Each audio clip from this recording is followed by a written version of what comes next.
Think you guys have any idea what do we do exactly? The computational chemist. Any idea? No idea, right?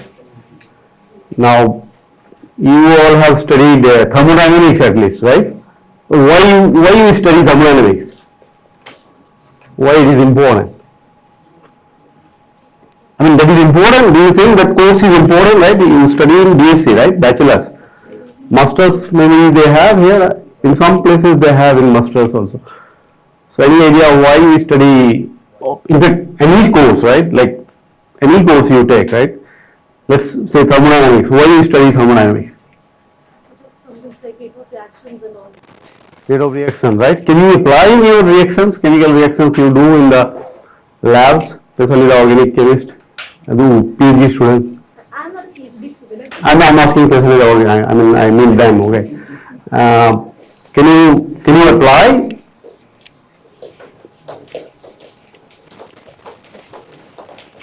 So thermodynamics, right? I'm not talking. There are so many types of thermodynamics. There is a thermodynamics you study. Then you have a statistical thermodynamics. I don't think you have taken that course. But basically similar things. And then there is a quantum aspect of thermodynamics. So we have these three courses, right? And like I said, any courses you take, I mean, they must have some importance, right? Like you doing PhDs, who are doing PhDs. So no idea, right?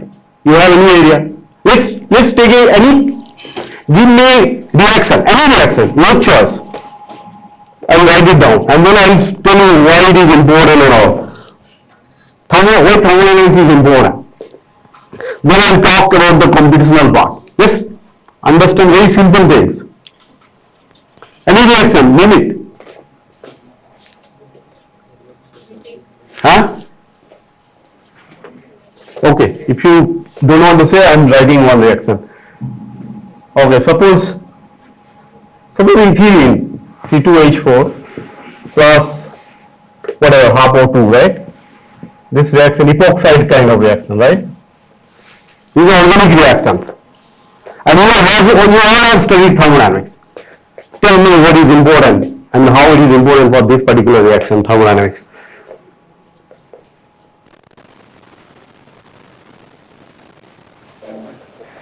Anybody? So I'll give you some hint, right? One is, delta G, free energy. You have been taught in thermodynamics, right? Shall I use this board? Maybe this is better. So this reaction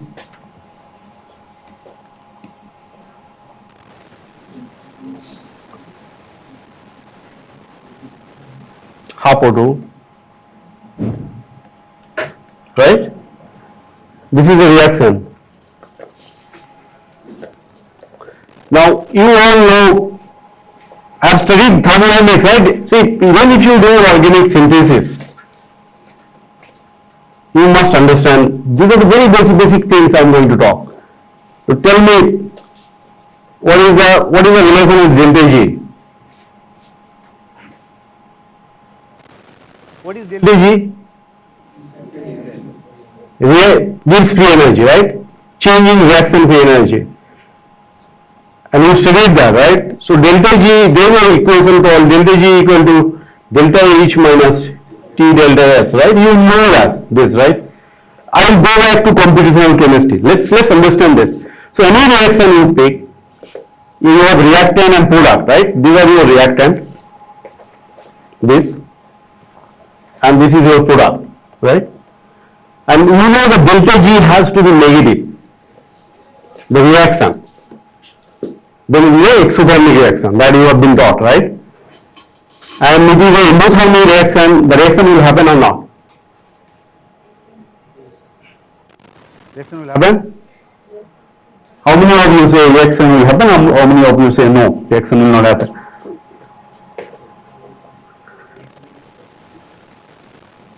Then why it is exothermic and endothermic, why it is important? Huh? Del H. I will come back to del H and all. So let's talk about delta G. Okay, there are two parts. One is delta G, and then there is this side two part, you delta H, that is enthalpy, and delta S, that is entropy. Right? Now I will tell you why these three are important. Let's talk about delta G first. If delta G is negative, then it is spontaneous. So suppose I have to study this reaction computationally, okay? Then I need to check whether delta G is negative or not. Right? If delta G is negative, then I can say the reaction is spontaneous. Delta G positive, reaction, that's what he is saying. Even in those cases, reaction happens, but not spontaneous. Like the moment you see tea outside, you will go hurriedly, right? That's a spontaneous, right? Not usually, everyone will go, right? So that means the reaction will happen, but does it happen so spontaneously? How many of you know this graphite to diamond? Graphite you heard, right? Diamond? Yes. Some of you like diamond, right? No? These boys, they do like, I guess. So, you know what is the delta G of the reaction?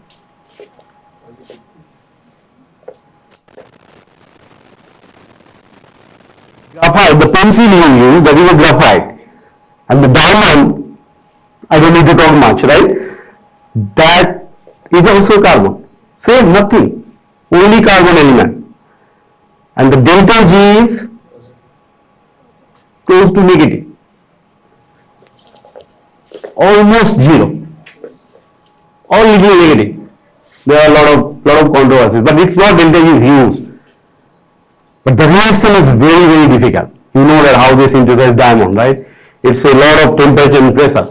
So basically what I am saying that delta G negative is important, but that doesn't mean delta G negative it permits spontaneous reaction. Delta G positive, if suppose delta G positive 100 kilocalorie, you can say no, the reaction will not happen, and that is true. If delta G is 10 kilocalorie, 15 kilocalorie, yes, the reaction will happen. And that's why you add temperature or pressure in your reaction or something, right? You add some solvent and all. Can you tell me what does temperature do? I mean, what temperature does in your reaction? So I have this ethylene, oxygen, I need this epoxide. How temperature helps here?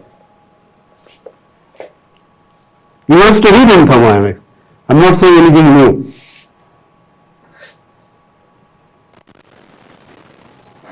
There is one more term that is called kinetics, right? This is delta G. Kinetics is the barrier.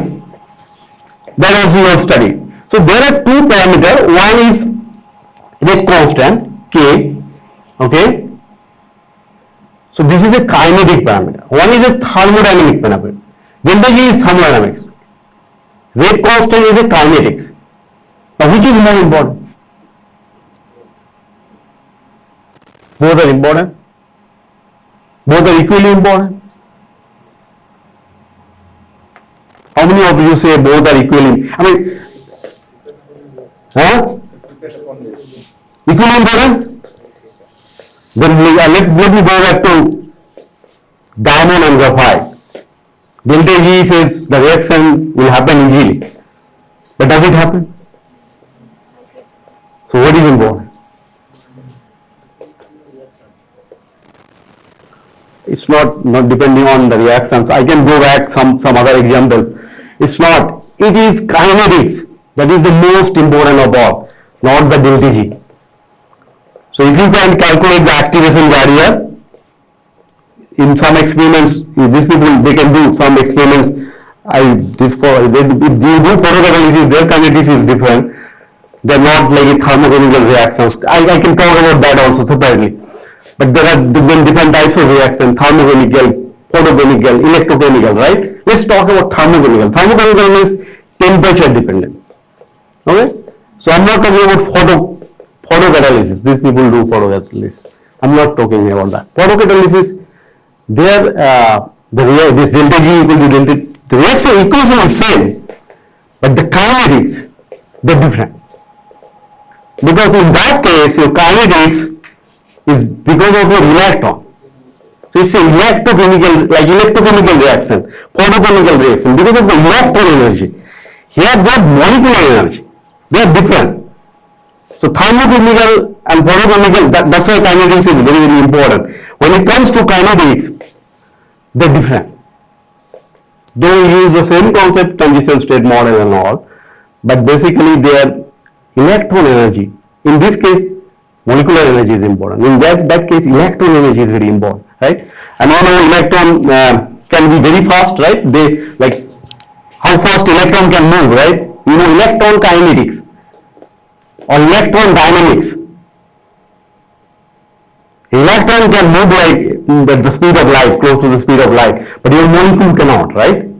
Now going back, temperature and pressure, what exactly they do?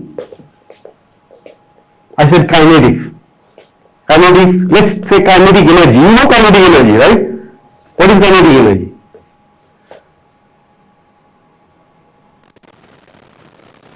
How many of you know kinetic energy?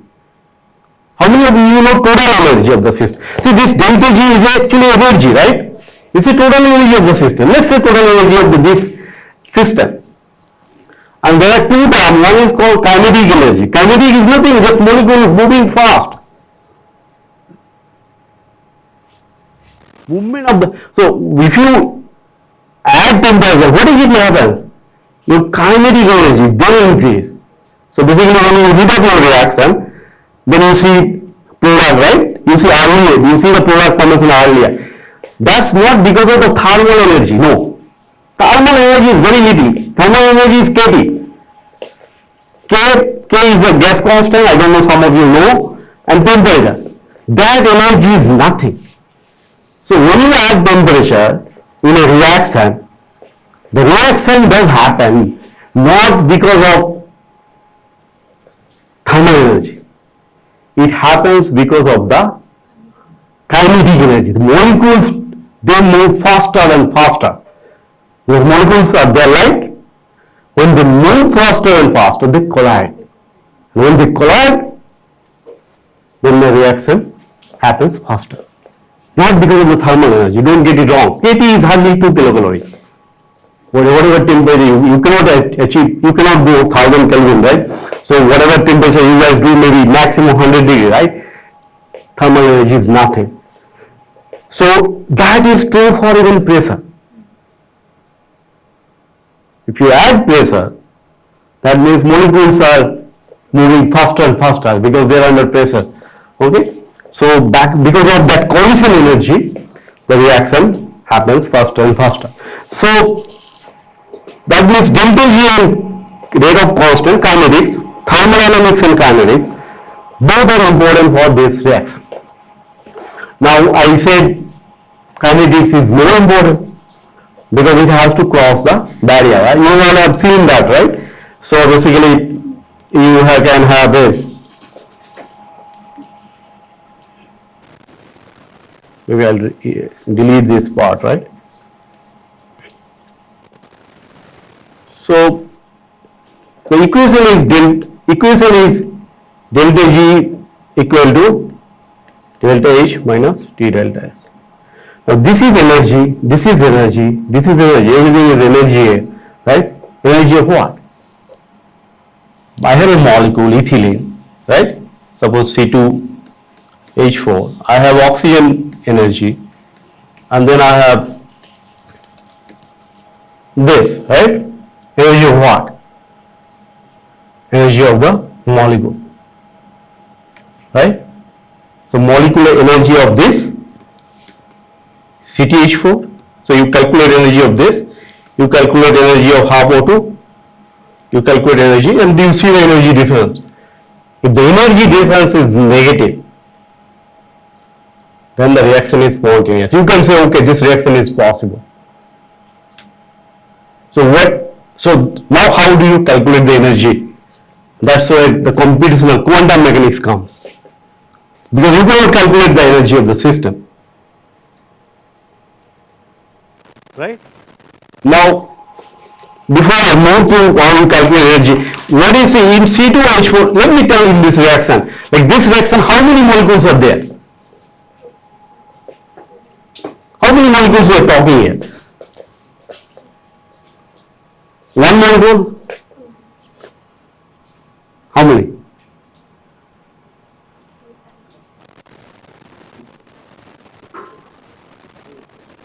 Two? Three? Are you talking about three molecules? Please, what is the number? You don't agree, right? Tell me what is the number. I agree with you. That's the Avogadro number. So it is not of one molecule. It is one more than Avogadro number. So it depends on solution, how much solution you are taking. If you are taking 1 molar solution per reaction, per gas, right? This is Avogadro number of molecule. So it is not, we are not talking about one reaction. Basically, 10 to the power 23 number of molecules reacting with 10 to the power 23 number of half or two, maybe half of that, right? Giving 10 to the power 23 number of product. Don't think it is one molecule. Okay? Depending on the number of solution, but that is the concentration. So now, can we calculate to 10 to the power 23 energy of the 10 to the power 23 molecule? No. We cannot do that. So basically we will do for one molecule and then we will multiply by 10 to or whatever. Basically it is the average, right? Now in chemistry, I hope you all are chemists, right? In chemistry, what is most important?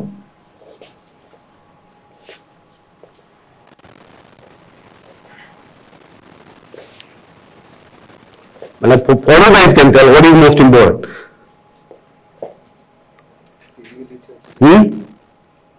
Feasibility of the reaction. Visibility of the Feasibility of feasibility of the reaction, right? But I said chemistry, not organic chemistry. I don't do reactions, frankly speaking. Okay. So in chemistry, what is suppose you BSc chemistry, right? What is most important?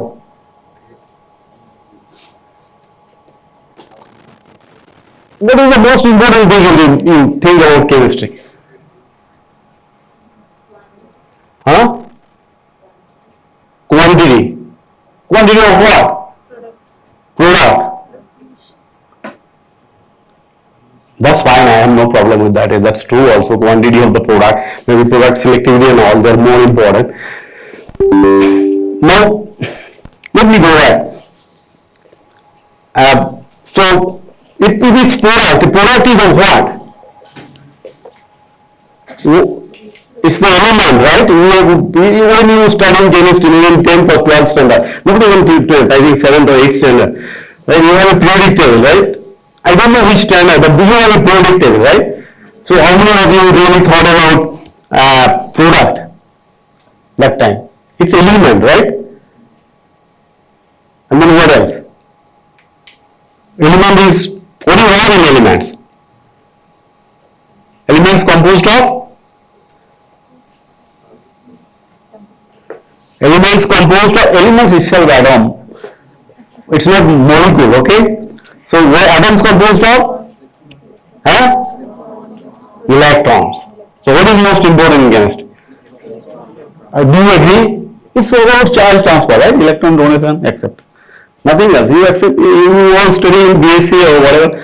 It is almost whether you give electron or take electron. What else I mean, it's all about electron. If you are adding 1 electron, you are helium 2 electron, right? So basically 2 electron or 2 proton. Now, when I am talking electron, see in chemistry it is more about charge transfer, right?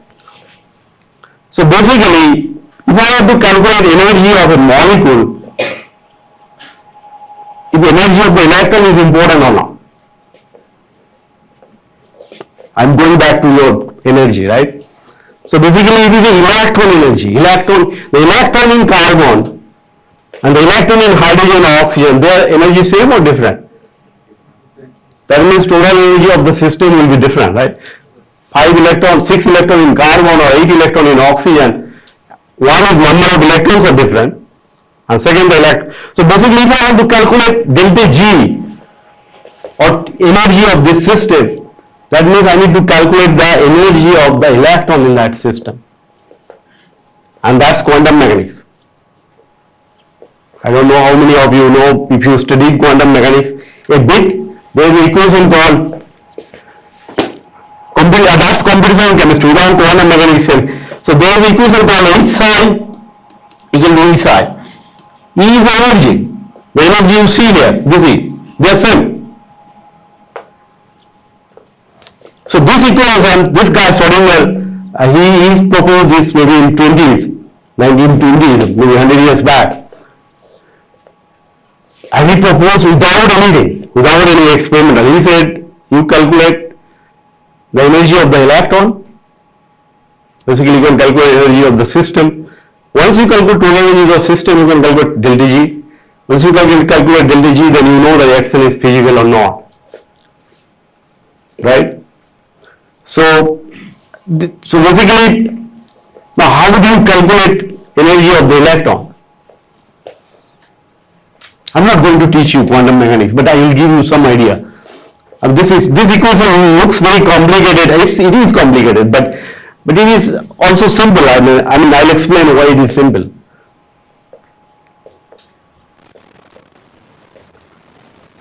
What these people did? So basically, we taught in chemistry, if you understand electron, like this photochemical reaction, if they understand electron, where the electron is going, which level, where it is getting excited, they can explain. Not only the photochemical people, even thermochemical people, whether they will be charged donation or not, right? Like okay, this C2H4 plus half O2, or the ethylene will take electron from the oxygen. If it takes electron from the oxygen, then this double bond will become weak and then it will interact and all. So basically electron donation and acceptance, right?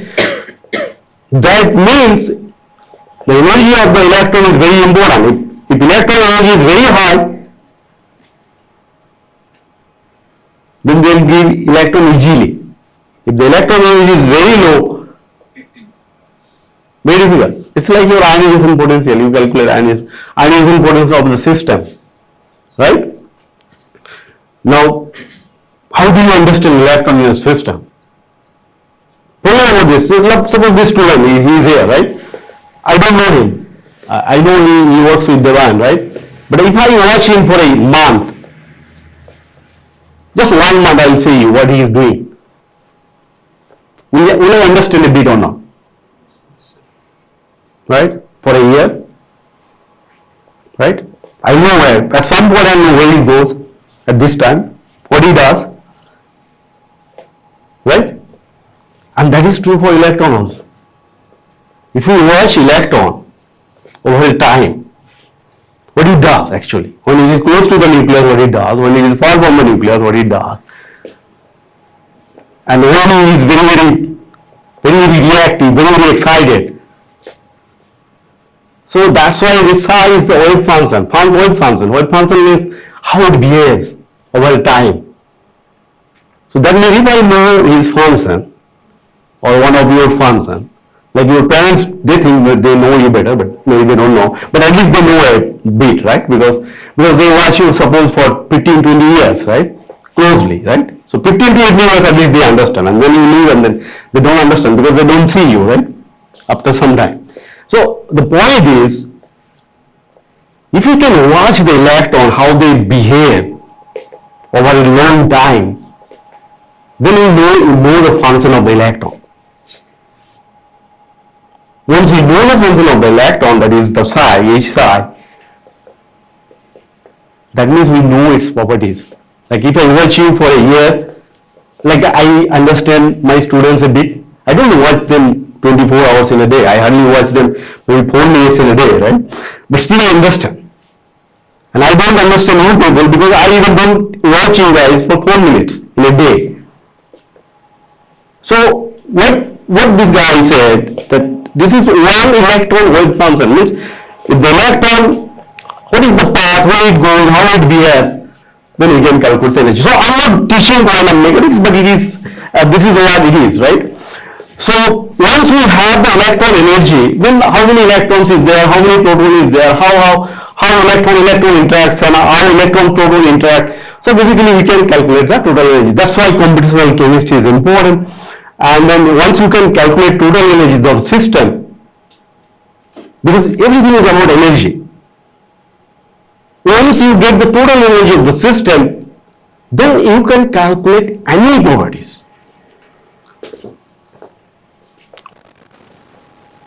It's like It's like understanding the electron. So, because most of the properties you see, electronic properties. Reactivity, it's the properties of electron. So, if you understand the electron, then you understand the properties of the system. So, electronic structure is important. You all have studied molecular orbitals. That is actually electronic structure. Some inorganic chemistry, right? It's molecular orbitals of some simple system. So now going back, this reaction, basically we need to calculate energy of this plus this and then this, right? So once you calculate using quantum mechanics, computational tool, using this equation can do what? We calculate the total energy of system, not only total energy of system, total energy of the electrons. Once I know energy of the electrons, I can calculate the properties of whether it's active, not, everything. Every parameter we can calculate.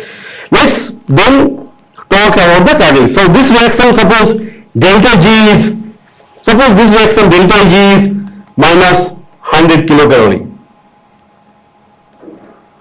So if you use a catalyst, delta G will change or not? What is the definition of catalyst? Some of you know, right? Delta G will change? Are you sure? Yes, sir. Delta G will change, right? That's why you use catalyst. Reaction free energy will change? How many of you think it will change? All of you, anyone? Anyone don't agree the reaction energy will not change? No? So basically the concept of catalyst is not clear then. You all understand catalyst, right? What is catalyst?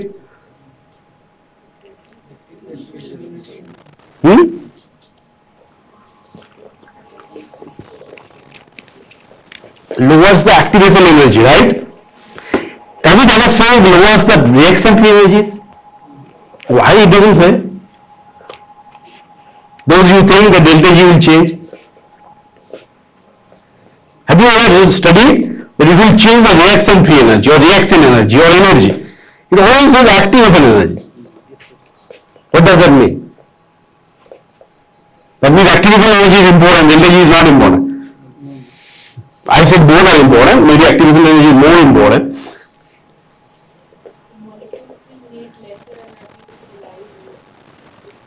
Molecules molecules will need lesser energy to collide with Molecules would need lesser energy to collide and give products.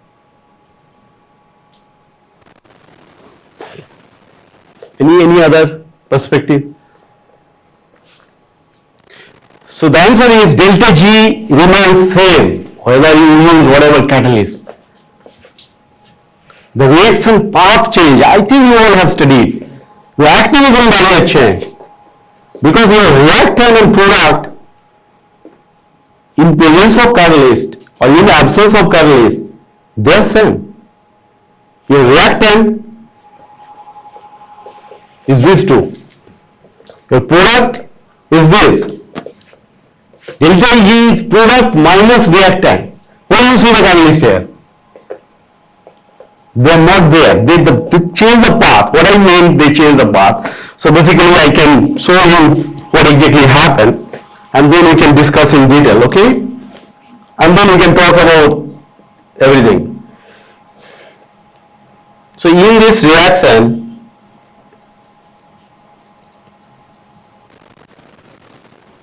so basically what happens, you have a, suppose, I think metal-based catalyst, suppose platinum catalyst they use, right? So what happens, like you have a platinum, so you have a C2H4 plus O2, right, half O2. And then you use a platinum catalyst. So what will happen? Platinum will suppose bind both, right? C2H4, O2. And then they will react, whatever bond will form, some kind of transition state. Let's assume there will be transition state, right? C2H4. and then it will be platinum plus, right? Fine. This is the reaction typically. So you see the energy in the reactant was here, and you can add the energy of the platinum also now. And here you want platinum back, so platinum energy will cancel. The energy of the catalyst will be cancelled because platinum is out. So basically it is the delta G is the difference between these two.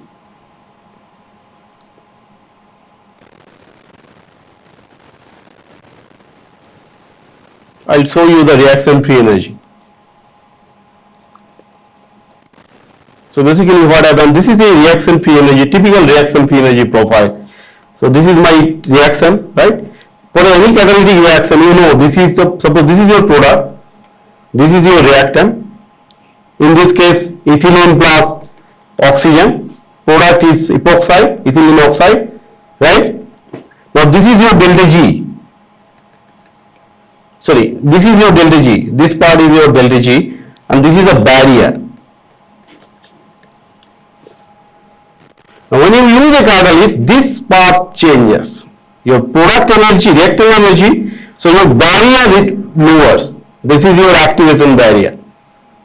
So delta G doesn't change because delta G is the difference between product and the reactant. Nothing to do with the catalyst. What catalyst does? It lowers the energy of the intermediate. Or you can say otherwise, you can say that in presence of the catalyst, energy of the reactant increases. Can you say that?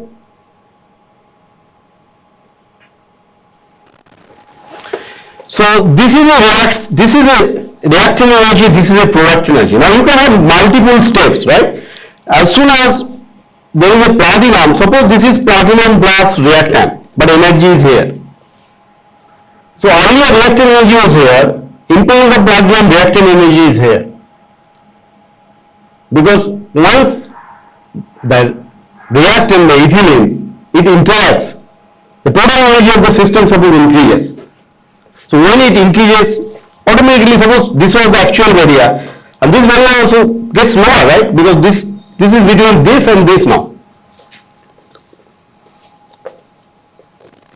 So basically the activation barrier that actually changes, not the right. Now there are two parts, one is enthalpy, one is entropy. If you see delta G equal to delta H minus T delta S. Now what is the role of enthalpy and entropy?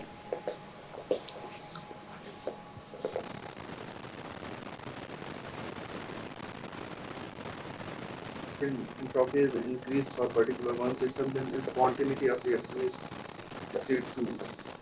It means delta G is equal to minus. Delta G equal to delta H minus T delta S, right? If entropy increase, then spontaneity will be increased. Entropy, yes, entropy increases, will increase the spontaneity of the system, right? Because not spontaneity of the system, unless delta G is negative. Even if so entropy positive is good because delta G equal to delta H minus T delta S, right?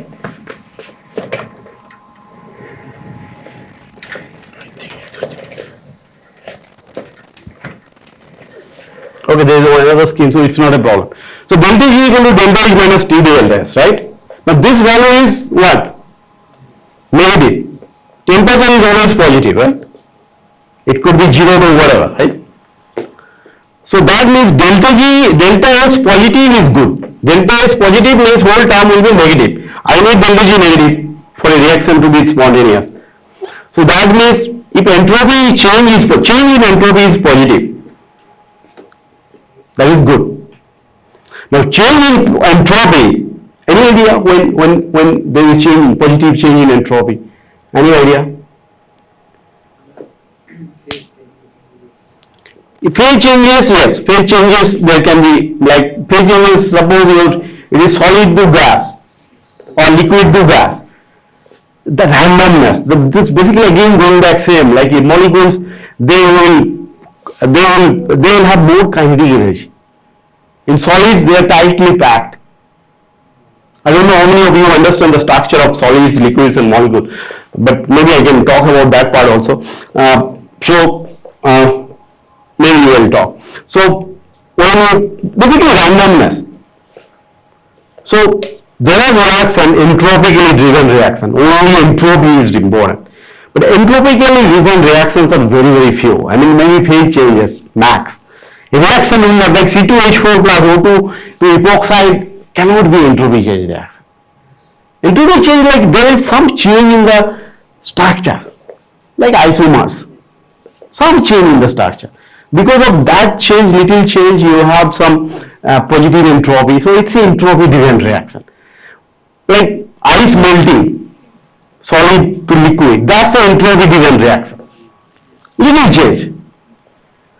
Okay? So that can be entropy driven reaction. But enthalpy is the main important part. Enthalpy is the total energy of the system. Is that clear now? So, enthalpy, so basically we don't worry about the enthalpy part, this part. Enthalpy is just your energy, right? Total heat content of the system.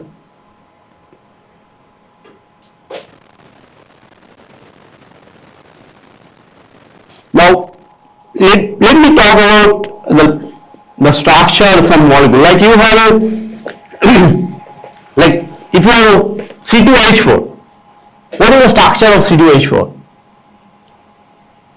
You all know, I guess.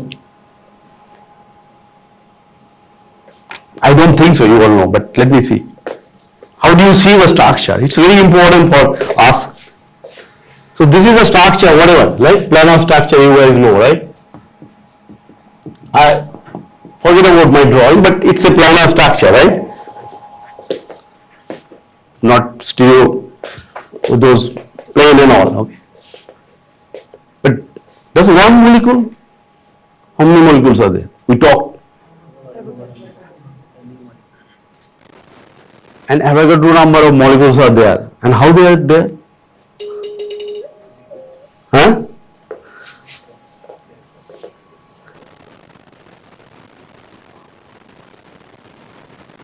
So suppose water. There is a steam, there is a liquid, there is ice. What is the structure of water? And they're very important unless I know the structure for us. Because for experimentalist, you don't need to worry about the structure, but I have to model the structure. I have to get the correct structures. If I get my structure wrong, then I will not get the energy of the system. I will get wrong, right? So how many molecules are there? Avogadro number molecules are there, but how they are interacting? How many people are here? Maybe 20? The 20 people are there, but 20 people are sitting at the same place? These three here, C is there, they are there. How many molecules? Ethylene is there. Again, same concept. How they are there, how they are interacting. So if you have 10 to the power 23 numbers of molecule, suppose I put 100, if I put 100 people, maybe 100 chairs, so you have no other options. But if I suppose put 10 people here, will they sit same way? Some people will sit there, some people will sit there, right?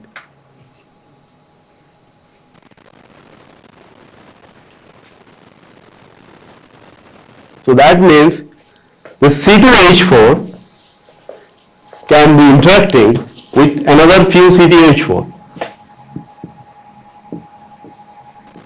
It's like a cluster. Now how many molecules are there? How many? C2H4. Total number suppose 10 to the power 23. Out of 10 to the power 23, how there? One molecule? No. One molecule will happen when it is an ideal gas. There is nothing called ideal gas. Right? So When it is gas, there may be very few molecules. When it is liquid, then they are packed. This is infinite structure, infinite structure. That's, I don't know if you have studied this periodic structure, solid structure, units and all. So basically when you have a gas, ideal gas, one molecule. But when you are doing any reaction in a liquid solution, then it is not one, you have 23 molecule, but they are basically interacting with each other. So if I try to understand one of you when you are alone, and when you are meeting one of your friends, the behavior will be same or different? You will not behave same, right?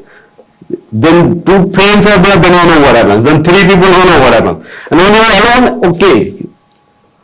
Same goes with molecules. Because I need to understand whether they are with one molecule, two molecule, few more molecules. Same goes with solvents, like you guys add solvents, right? A lot of solvents. Like when you add solvents, how many solvents really interact? Basically, what solvent you guys use mostly? PCM, acetone. Acetone, right? So acetone is one molecule acetone. Again, they will interact. Maybe suppose let's assume I have 4 C2H4. So this structure is also important because of their structure, their behavior will change. So let's say I have one molecule, total I have 10 to the power 23 per molar solution, whatever, per molar solution. Now, one molecule they do not exist. Ideal gas, they do not exist. So basically, let's say I have 10 molecules C2H4, whatever. And then you have acetone solvent. How many solvent is interacting with them? Maybe another 20. You don't know. No one knows how many. There are some reports, they can say how many solvents. So maybe at least, if it is suppose 10 molecule at the surface, at least you can say maybe 20 acetone molecule interacting. So once we know the structure, how they interacted, then only we can understand their properties. Like I said that, like when you are with friends, you are different. When you are alone, you are different, right? When you are with a group of people, different. Same goes with molecules. That's why structure is important. So that's why solid, liquid, gas, they behave different. Their properties are different. This is the reason. The same molecule, same element, same structure, more or less, but their properties are different because they are more clusters, more packed, right? And that's why their melting point and boiling point and everything they do change. So now this is the part I talked mostly about energy, delta G, and now let me talk about, I talked also a bit about why computational chemistry, what computational chemistry can do. They can easily be solving the equation, we can calculate energy, and we need energy. Unless we understand the energy, we will not be able to calculate the delta G. If we do not able to calculate delta G, then we will not know whether the reaction will happen or not. But there is like, but then how we help, right? So basically you have done a reaction, any reaction like this ethylene epoxide, but then you want to try some new reaction. You have some idea, right? That this if I mix this with this, whether this reaction will happen or not. Now, as a computational chemist, like what they do exactly, so they need to understand the structure first, because we have to understand the structure first. Unless we get the structure correct, we cannot calculate the energy of the system correctly. If we don't calculate the energy of the system correctly, we will not be able to tell exactly the reaction will happen or not. Now, you know this is the structure of the ethylene, right?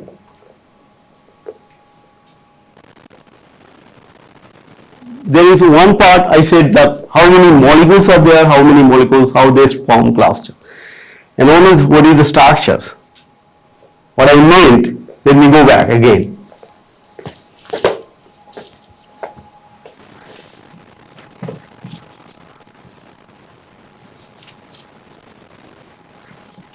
So role of solvent, role of temperature, all these more or less clear, right? What exactly they do. Now you know this is your structure. Sorry.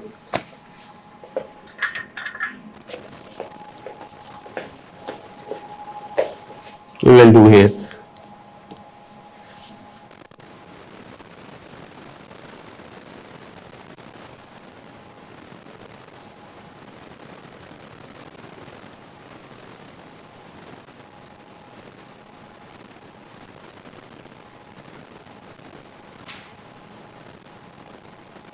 So this is you know as a ethylene structure, right? Now if I say no, this is not the structure, this is the structure.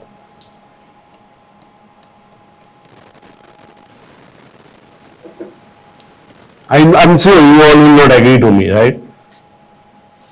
But how do you know that is the structure?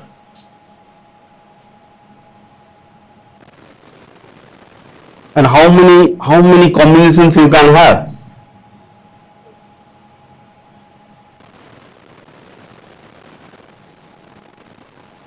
I mean, why you know this is not the structure?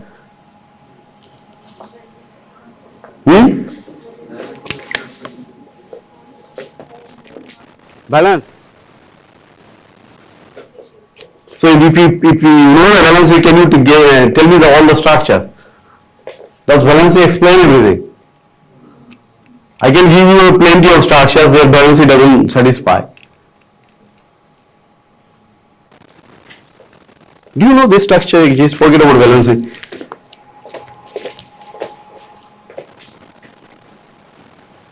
Do you know this structure exists?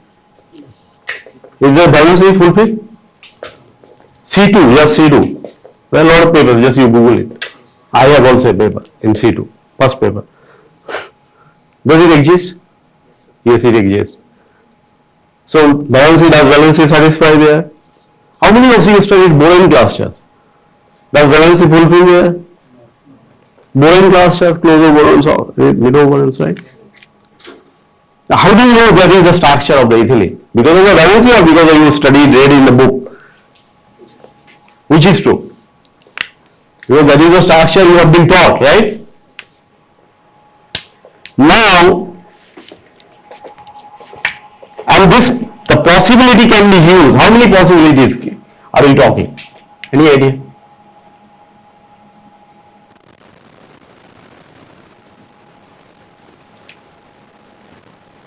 So to understand a reaction, see, this is for a known reaction is simple. For an unknown reaction, we need to understand the structure. And because even many times you even don't know what is the structure. You are trying something new, you don't know what is the structure. Maybe you know the structure of the reactant, but you don't know what is in between you got, right? And then they do a lot of characterization, NMR, mass, IR, these, that, and then also if it is a molecular level structure, I mean like cluster level structure, then also like hydrogen, position of the hydrogen, they're very difficult, right? Now this particular structure, if I say this particular, I mean with C2H4, 6 atom, this one, if I say there can be 1,000 structures, would you believe me? 1,000 structures, you know about one structures. How many of you believe me that there can be 1,000 structures? I'm happy you don't believe me, that's nice. That means you are learning something new. Is it possible? That's good. Let me start now. Okay. So, so for an unknown system, like for the known system you are studying in textbook, you have the NMR, you have the structure, you have the mass. For an unknown system, you ask me, sir, I mean, let's do it, right? That means I have to guess the structure. And when I have to guess a new structure, total new structures, then I can even try 1,000 possible structures, minimum. We have done it for some systems. Not for this kind of systems. I'll tell you a system like platinum 7. This is a cluster. 7 platinum atom. Now can you all of you tell me what would be the structure? Even if you all know. Can you tell me what would be the structure of platinum 7?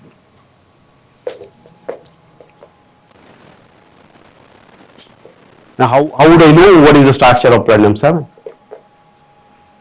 Only 7 is the one we are talking. How many atoms in a structure? Any area?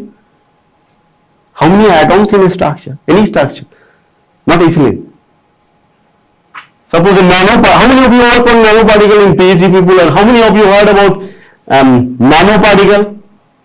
You do nanoparticle? What nanoparticle?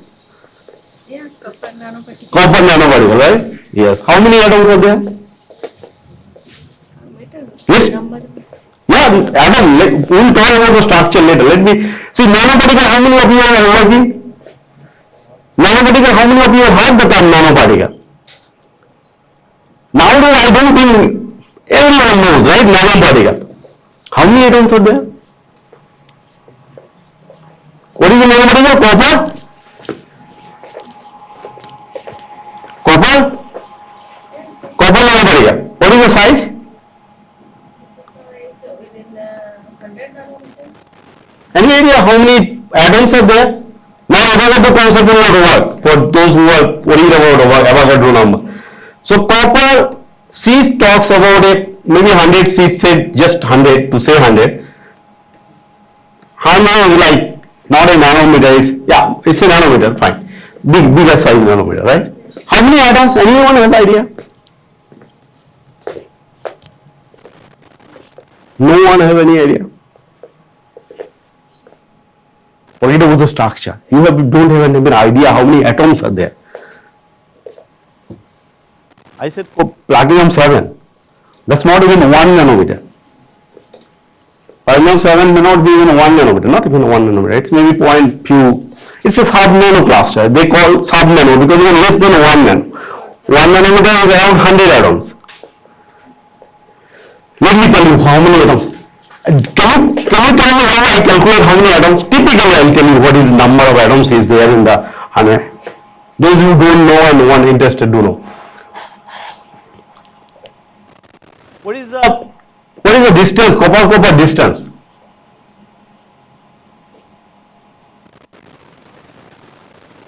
What is the carbon distance? What is the carbon single bond distance?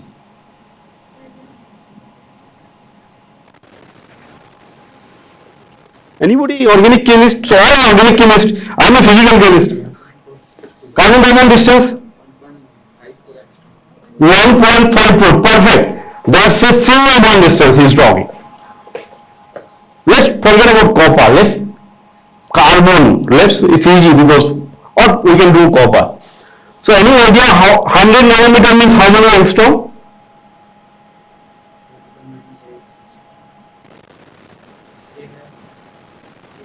One nanometer is 10 angstrom. That means 100 into 10 angstrom.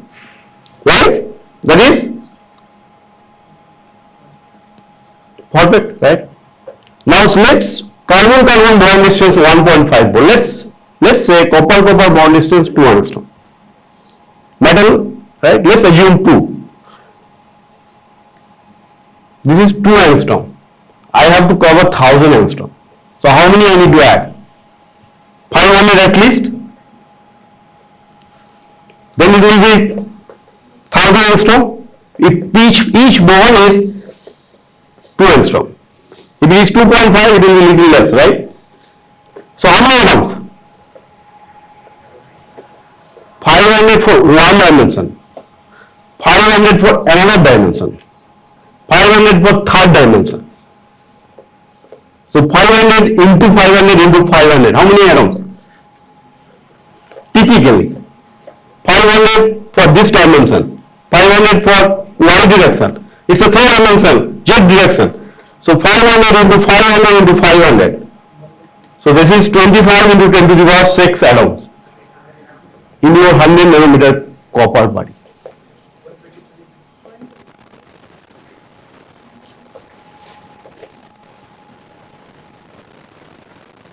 125 into 10 to the power 6. Can you tell me the structure? Atomic structure. You can see this term and all. Atom, how they are distributed. Do you understand the problem? I mean, how complex is this, right? Now, if I ask how many possible combinations with this many atoms, I mean, it's infinite. Even nobody can tell actually, right? But you need to understand the structure. If you give me a 100 nanometer nanoparticle, I may not get the exact structure, but I can get very close to the structure. Because I now know typically how many atoms are there. And the structure generally what happens, like, because it's a big size nanostructure, copper metal, it has a structural pattern. So it will more or less follow copper bulk, copper metal, the copper where you see the structure. That structure more or less will follow only the surface. At the surface, it's like a football, right? These many atoms. At the surface, they will be different. The atoms orientation will be different. Now going back, this is a big cluster. So how many atoms in a 1 nanometer? If it is a copper, only 10 angstrom, right? So it is a one, suppose nanorod. If you talk about a nanorod, then basically 5 atoms in only in 1 dimension. 1 nanometer. So 2, each copper 2. So basically 1 angstrom is 10 nanometer. So 5 in 1. If it is a 3 dimensional, then it will be 5 into 5 into 5. So 125 atom for 1 nanometer. Typically 1 nanometer is close to 100 atoms. And then it will change exponentially. It's not that you multiply it by 100, so you will get 1250 atoms, no. 500 atoms, no. You will get the number I showed, 125 into 10 to the 6. So basically 125 million. 10 to the 6 is 1 million, right? 125 million atom you got. And if you understand, if you have to calculate that properties and all, so they are huge. So this is how, so for a new system, like I said, for any organic chemistry, so what computational chemistry can do for an unknown system, known system anyway, very easy, right? I mean, at least we know the structure. For unknown system, I have to even guess the structure. And it's not very simple. You have to have, so you have to have all possible ways. How possible ways, I'll maybe give you an example. How possible, it's like, suppose you have 2 atoms.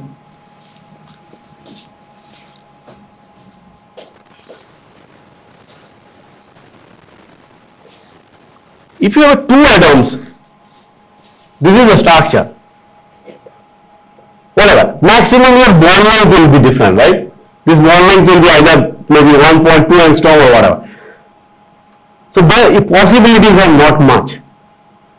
But if you have a 3 atom, then this third atom can be here, can be here, can be here, can be here, can be here, can be here. You see the possibilities. How many possibilities? The 4th, then you bring 4th atom. So basically you're like 7 atom I said, now you believe the possibilities are huge, right? Now the interesting part. Now how many of you know this ethane structure? Ethane is simple, right? I'll connect them. Ethane is simple. Or maybe let's take a cyclohexane, the chair and board, right? One is a chair and one is a board. So in cyclohexane we know that these are the 2 structures exist. And one of them is very stable, the other one is not, right? Now when you do a reaction, suppose taking cyclohexane, then you assume the most stable structure that is present in the reaction. Tell me, is that always the case? Then I can go back to ethylene. When you have ethylene in the structure, in your reaction condition, ethylene is still ethylene or different?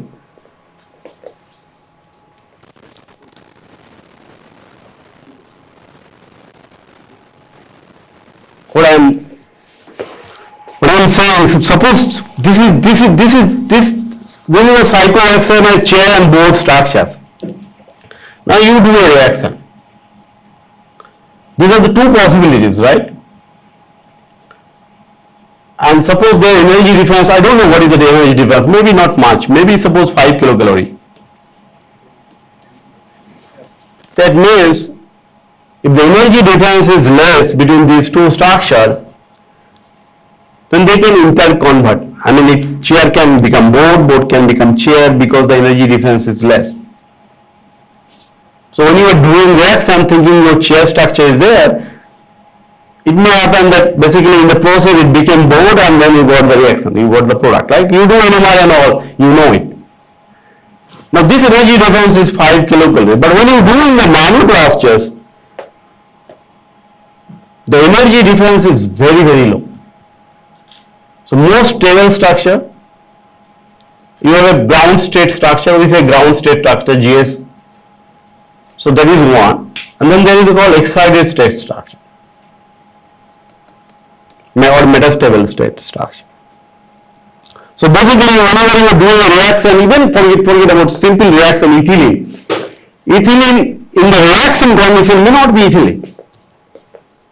It may go to one of the ground excited state structure.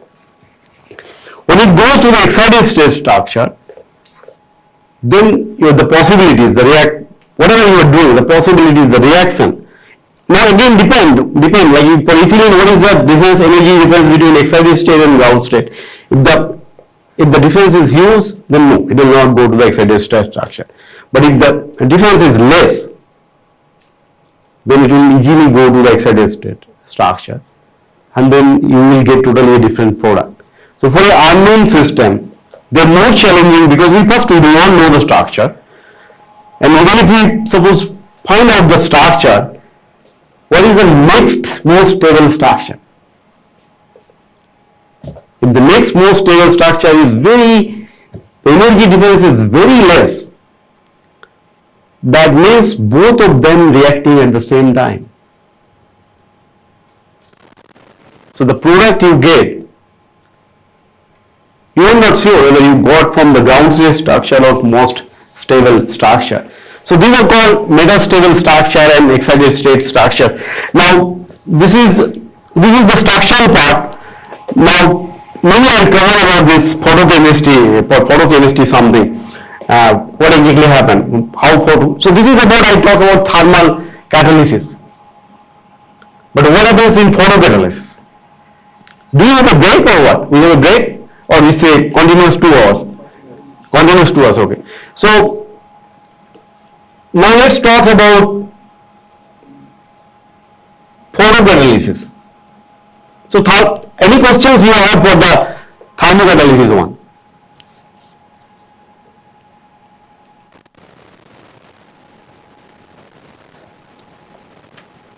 No question. So what about photocatalysis? What exactly happens? What exactly you do and what happens?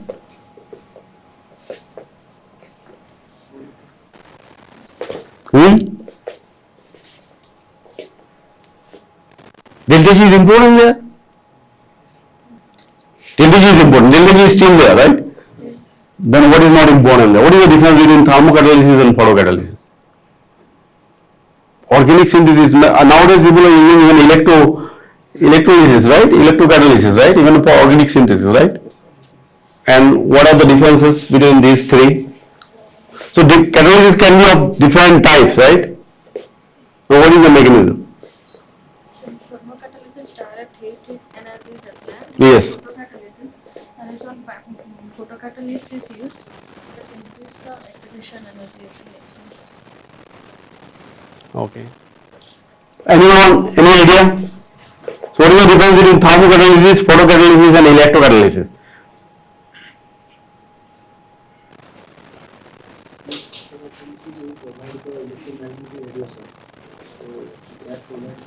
For electromagnetic, so see, this is light, okay? Light is electromagnetic. Okay, so basically you sign with light. Light we call electromagnetic radiation because it has both electric and magnetic properties. That's why we call electromagnetic radiation. So different range of light you, right? You sign with. And then, Mostly visible light. so you do because visible light photocatalysis, right? And then, Then what exactly? mostly catalyst absorbs the light. The excited state. It will go to the excited state and then it will react. then it transfer the energy to the molecule and Substrate is Yes. So let me talk about the differences. So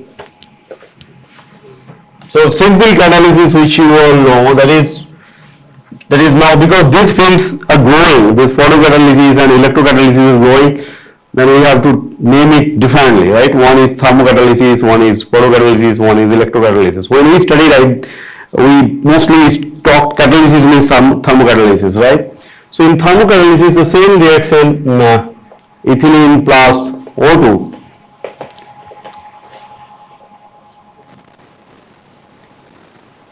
Ethylene plus O2, this epoxide, right?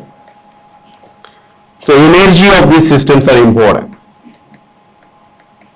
right? So basically you apply temperature or pressure, total energy of the system changes and they kind of react. In a photocatalysis, electronic structure. Now the electronic structure is important. I don't know whether you know about electronic structures. Maybe ethylene has 2 pi bond here.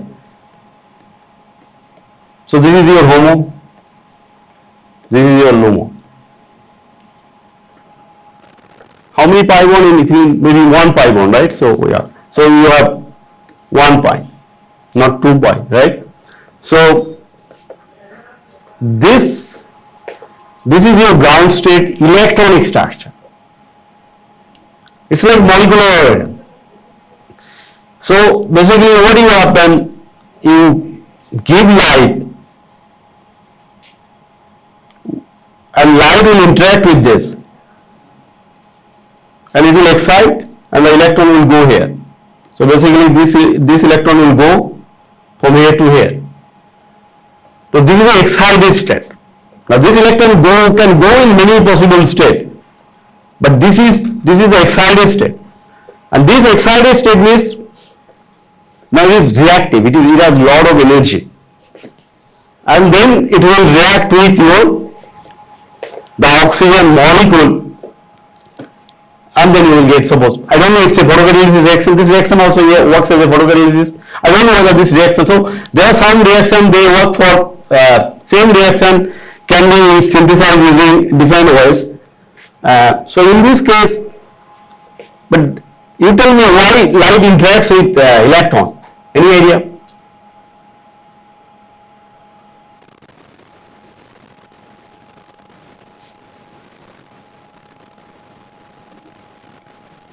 And which light and why?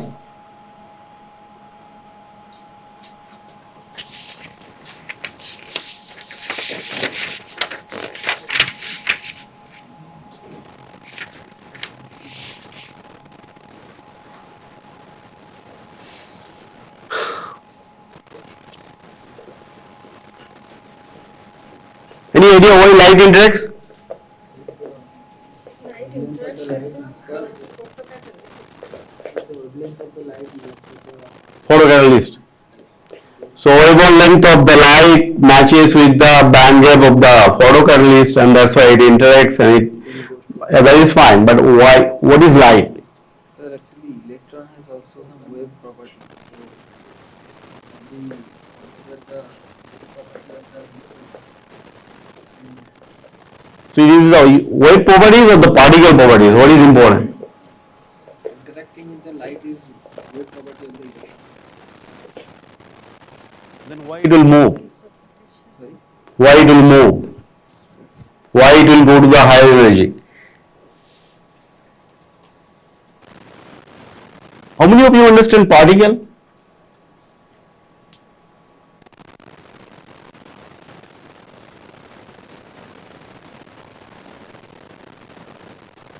Is a particle?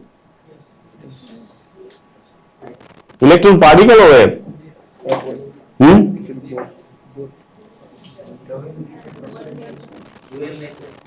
Dual nature.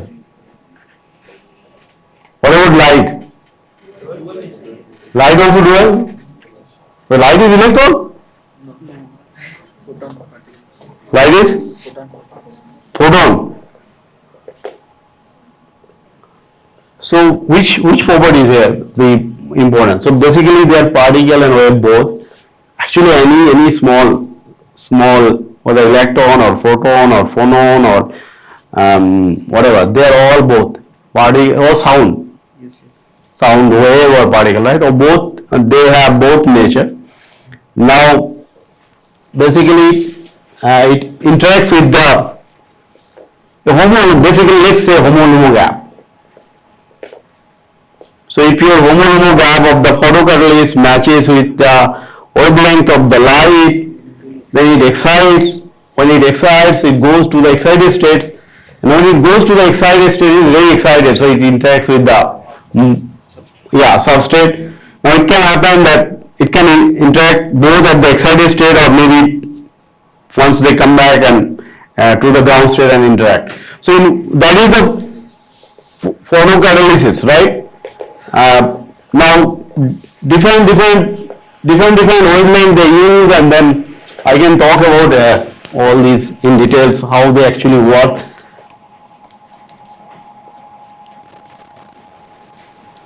So there are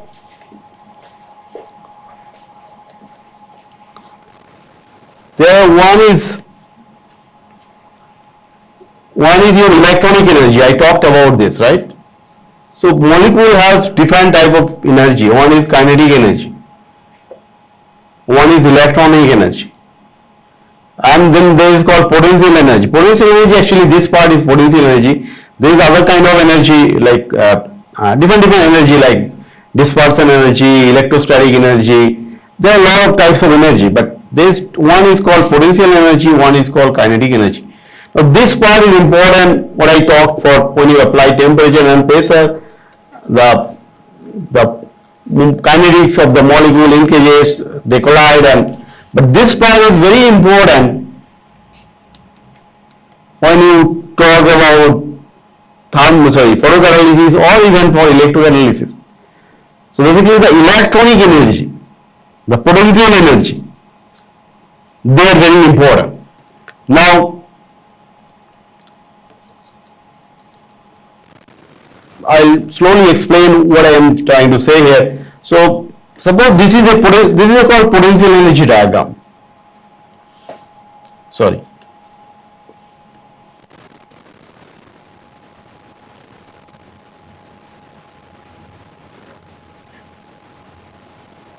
Like I talked about, you all know about isomers, or forget about isomers. Let's talk about graphite and diamond.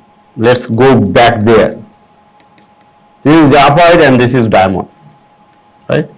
Delta G, I said, will be close to negative. Let's assume that this difference delta G is close to 0, right? Now this is the potential energy. So basically same element, carbon, and they can exist in this state and this state. One is more stable than the other. So does it mean that the structure which is more stable only exists? Like in this room, I'm sure someone is very stronger, right? Does that mean that person only exists here? That means others also, right? We must be weaker a bit, right? But we still exist, right? Somebody is very strong, that goes for molecules also. That's why you see a lot of isomers. That doesn't mean one is energetically less stable, doesn't mean it doesn't have any rights to exist. That also do exist, and they have different properties, right? Let's say graphite is the most stable, the pencil. Doesn't mean diamond is not very stable. Diamond is much more stable, right? It's very hard, right? but it is not thermodynamically most stable structure. But once you get that structure, so that is more. So this is what I talked about energy. The stability can be of different type. This is a total energy, mechanical stability. So a molecule is like we all know, right? Somebody is physically strong, right? Same goes for molecule. They are energetically stable. Then there is a called vibrational energy, like electronic energy, and then there is called thermal energy. Thermal energy means whether they are thermally stable or not. So basically you hit the molecule, whether the molecule will break or not, or will change into a different structure or not. So suppose up to 100 degree, 200 degree, 300 degree, the molecule doesn't change to a new structure. That means that molecule is thermally stable. One I talk energetically stable, the total energy. One is thermally stable. Then there is a called dynamically stable. The vibration, molecule vibrate or not. So if some molecules when they basically you know that atoms they do vibrate, right? So the vibration will be due to the vibration whether they dynamically stable or not. So then there is a called mechanical stability. So basically you stretch the molecule, the elasticity. You stretch the molecule, it will go back. So they are like rubbers, right? They are mechanically very elastic. They will go back. They are very stable, but they are not hard. So that is called mechanically stable, right? So these are the different properties of the molecule, different stability. So you cannot say graphite is more okay. You can say okay, graphite is more stable based on the maybe total energy, but not really graphite. Graphite is the most hard. You know, graphite is very soft, right? So that is so. Same goes for molecules, electronic properties. So basically, you know a ground state structure, but then some molecules, the moment you shine light, so they react. They go to a excited state. So that is the another electronic state. The first one I talked about the molecule, the atoms. I didn't talk about the electron. In the first case, I talk about only atom. Total energy of the system, vibration, mechanical, or atomic stability. Now there are electrons in the atoms. These electrons, how they respond, right? That's why these two fields emerge. One is electrocatalysis and one is your photocatalysis. So now when you shine light, molecule, the structure will not change. There is hardly a change in the structures, but it will go to the excited state. So the molecule, atom bond states are more or less same. I mean, they do not change because this electronic transitions, they happen very fast. They go to the excited state, they come back.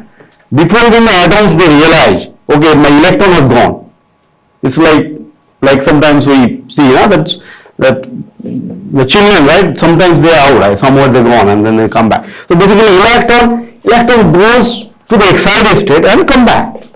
But in that time, if it reacts, if it gets something, it will react before it come back. So you excite the electron, it gone to the excited state, and then it found something to react, it got reacted, you got the product. So electron didn't, so before it came back, right? So that is the electronic properties. You just need to understand the differences between atomic energy, atomic structures and electronic structures. So atomic structures is the mechanical properties like rock, they are very solid, they are hard, and then elasticity and all. Now so in this case you shine light and if the odium of the light matches with the excited state of the molecule, it will get excited and it will come back within in the maybe 10 to second, 10 to the minus, I mean very fast, 10 to the minus 15 level, right? But in that moment, if it gets something to react, it will react and it will give a product. Now there is another field that is called electrocatalysis. I don't think you guys do. What happens there? It's like the mobile cell, the battery you are using. You are just using, so it's like electrochemical device. So you suppose you are using the lithium batteries, right? So what do you do? So these lithiums, it's the same like graphite. Like this lithium is there inside the graphite. So you have a lot of, so what happens?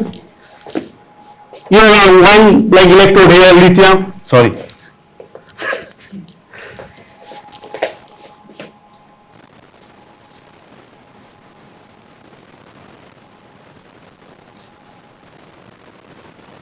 You have suppose one electrode here, you have only lithium here, lithium, right? And there is another electrode that is called graphite. This is a graphite layer. So you charge your battery. What it happens when you charging this lithium? What they go? They go here. They stay here. So some of the lithium. Suppose you have 10 to the power 10 lithium here. Actually much more, right? Suppose here 10 to the power, suppose 5 lithium gone. Your battery is charged. And how do you charge? You plug it, right? So this is a exothermic reaction or endothermic reaction?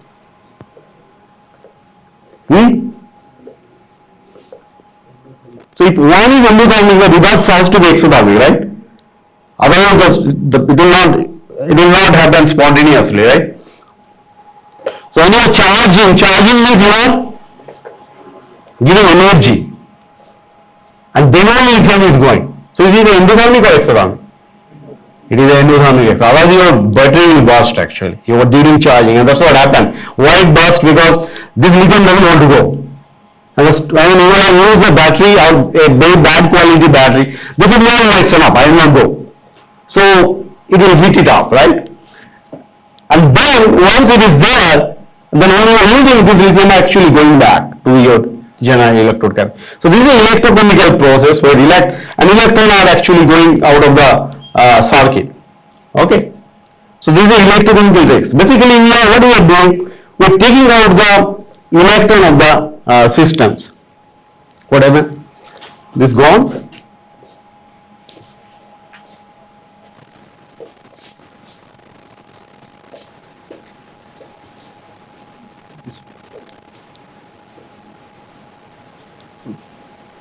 This space is a little okay. Yes.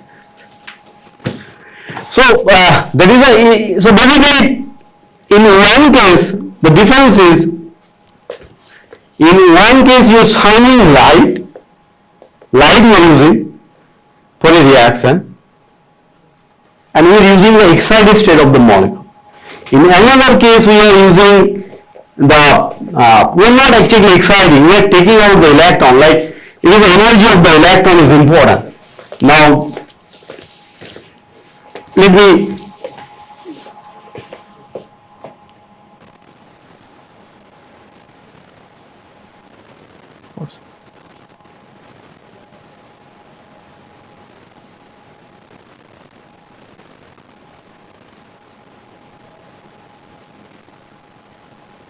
I don't know what's happened now, it's taking so much time. Okay, maybe news. Anyway.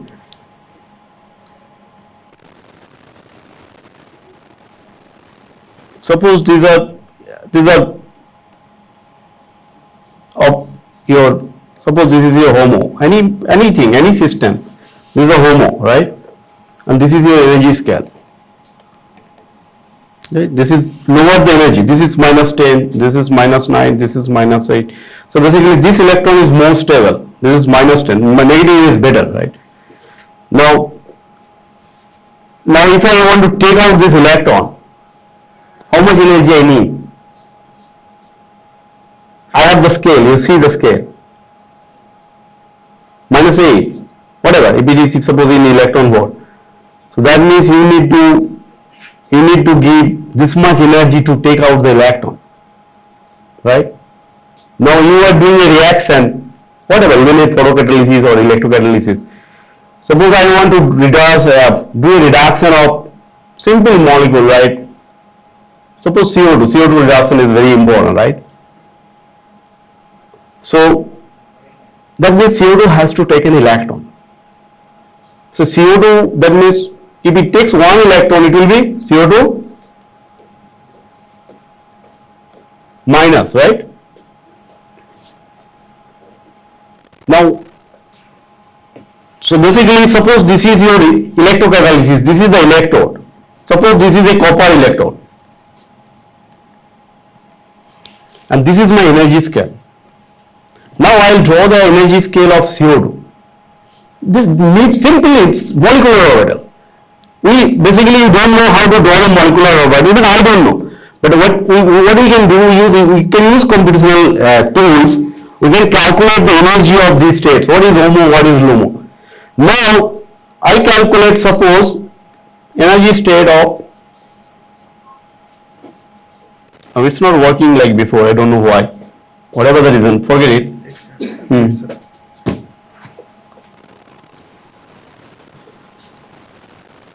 Okay. Okay, then it will work. So let's suppose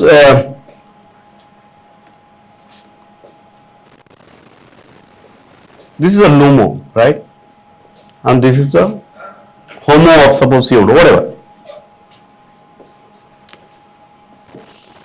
Now you tell me whether this electron will go from here to here or not. Where it will go?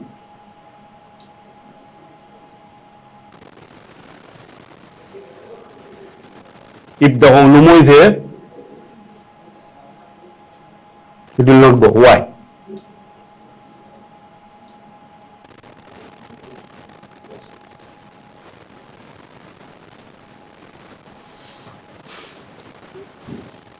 For any reaction, there are two types of reaction. One is oxidation reaction, one is reduction reaction.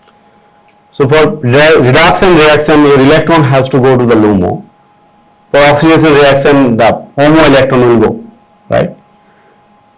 Now, how do you pick your catalyst? Which catalyst is important for a CO2 reduction?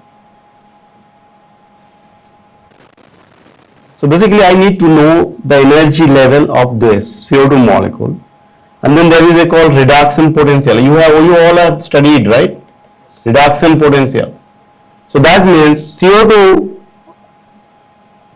how many electrons it needs to be fully reduced? Suppose CO2 to CH4, how many electrons you need?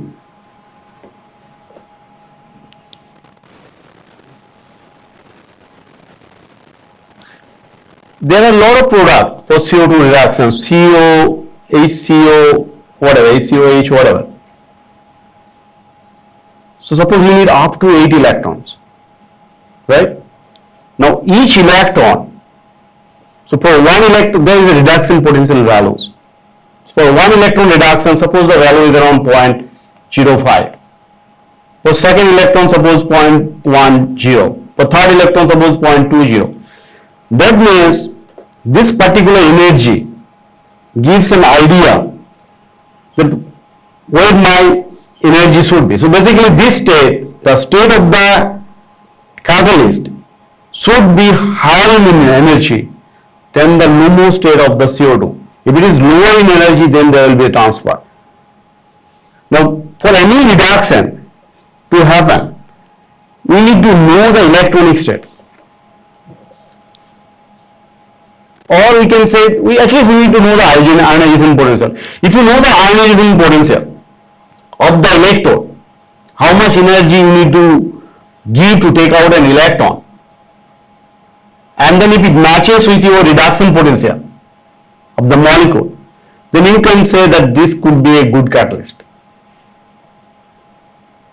And again, same thing, delta G equal to delta H minus T delta S. Basically, this equation has to follow, your delta G has to be negative, and but in this case, there are two criteria. One, kinetic criteria is not important. In the beginning I talked, for a photocatalysis and electrocatalysis kinetic, its delta G is very important, and delta G comes from your energy state of the molecule. So for any electroorganic synthesis, suppose you are doing any synthesis, suppose ethylene oxide, that means how much energy I need to give, or how much energy one, suppose the electron has to go from oxygen to ethylene.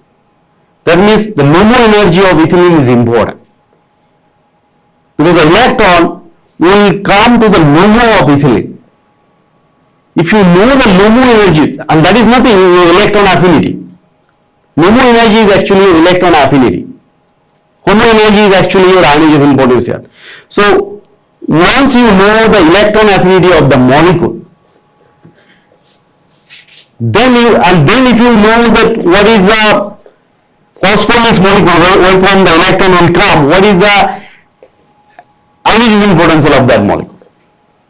If they are very close, then there is a chance that the electron will transfer from this, and that you can exactly see from the electronic states of this molecule. So ethylene, the LUMO is a pi orbital. They will take the electron when the molecule has the ionization potential close to the electron affinity of this ethylene. Okay, so this is how electrocatalysis work, and then the photocatalysis I also talked. And let me know if you have any other questions. I am not talking about quantum mechanics. I am sure this itself becomes very difficult. Quantum mechanics will be more and more complex. Let me know. Anything, any questions? Any question? Maybe questions related to your research. Those PhD students. If you want to clear some of your doubts, let me know. Yeah. Actually, nowadays the organic papers that we've seen that they have some computational studies along with the organic part. So, as an organic chemist, we don't have the exposure to study computational chemistry in our graduation and masters. Where can I learn it from the scratch, computational chemistry? So you want to do both, your synthesis as well as Just the basic parts. basic. See, you can do calculation. There are a lot of people they do a lot of calculations, right? But I will not recommend that. I will say either. I mean, I know there are groups they do both theory as well as experiments. Fine if they have a dedicated students who are really doing theory, but training is very important. What I mean, it doesn't happen overnight, right? So this theory behind this, and you tend to do a lot of mistakes. So unless you have someone who can cross-check your results and whether you are doing correct, I would not recommend both. I mean, there are groups I know do. I'm not a big fan of them. I mean, I'm sure they make. I don't know. I mean, I doubt. So that's my recommendation. There are people they think differently. They do both, and I have been in those committees, and I have realized they don't know anything. So I would not recommend. If you doing PhD in maybe in outside India, and there are big groups, but if you look closely, what they do, they hire experts. So suppose they take a student from my group as a postdoc who has done totally theoretical calculations, right? And then they hire the postdoc and then they keep on training. So the training is done maybe under one of the theoreticians. Any other question?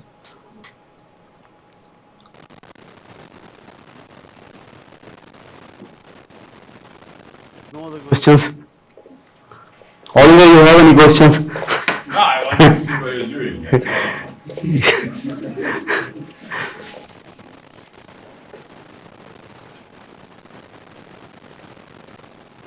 No other questions? So many things we discussed, I guess. Any other?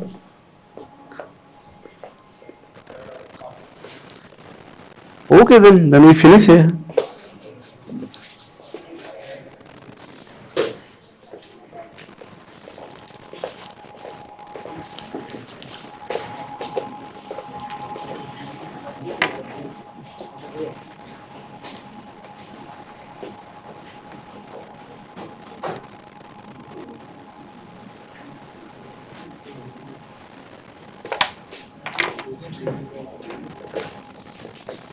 I was just walking over the campus and I thought I'd stop by and see what Yeah. you're doing, but I missed everything apparently. So it's quite hot nowadays. It is relatively hot, yeah. 35 degrees. So you're feeling the heat? Yeah, sure.